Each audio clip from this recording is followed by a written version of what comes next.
हम्म। तो ये उनकी हम्म। प्रॉब्लम है। इसीलिए जैसे ही, क्योंकि ये है ना सीधा smoking and drinking, it defects the sperm, और स्पर्म 24 आवर्स में बनता है।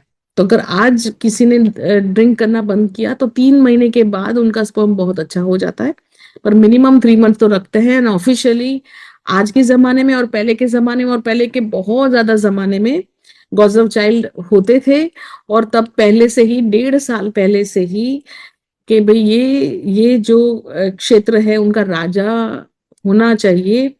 तो वैसे ही लड़की भी चूज करते थे उतनी हाई पावर वाली, सो दैट वो अच्छी रानी बने, और फिर वहां वो जो मेन रानी होती है उनसे ही जो बेटा बेटा होता है, पूरा कैलकुलेशन कर करके ये सब काम किया जाता है। तो उनकी जो हस्बैंड होते हैं या जो राजा होते हैं, उनके ऊपर बहुत सारी पाबंदियां लगा दी जाती है। वह विचार नहीं, लड़कियों को डांस देखने नहीं जाना, और कोई दूसरी लड़की के साथ या कोई किसी और के साथ रिलेशनशिप नहीं रखना, बहुत सारे उन लोगों के ऊपर डिसिप्लिन डाला जाता है, सो दैट जो बच्चा हो वो बहुत ही प्योर हो, राइट एंड रिस्पॉन्सिबल हो। तो ये बहुत सारी चीजें हैं जो पहले के जमाने से ही होती थी। इवन कई कई ट्रेडिशंस में भी ऐसा है, पर आजकल क्या है पता नहीं, मुझे तो समझ में नहीं आता। आजकल किसी को कोई फर्क नहीं पड़ता, बच्चा हो गया, नहीं हुआ नहीं हुआ, भाड़ में जाओ समाज में।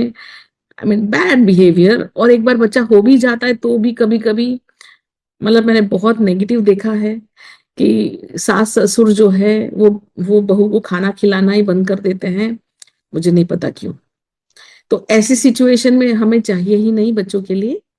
तो इसीलिए जैसे ही प्रेगनेंसी हीलिंग होता है तो ये सब सिचुएशन से हम बच्चे को बचाना चाहते हैं, मेंटली, इमोशनली, स्पिरिचुअली, हर लेवल पे, है ना।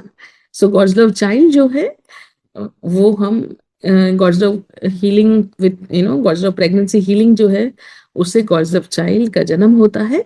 एंड ये सब चीजों से बहुत अच्छी तरह से उसे शील्ड करते हैं।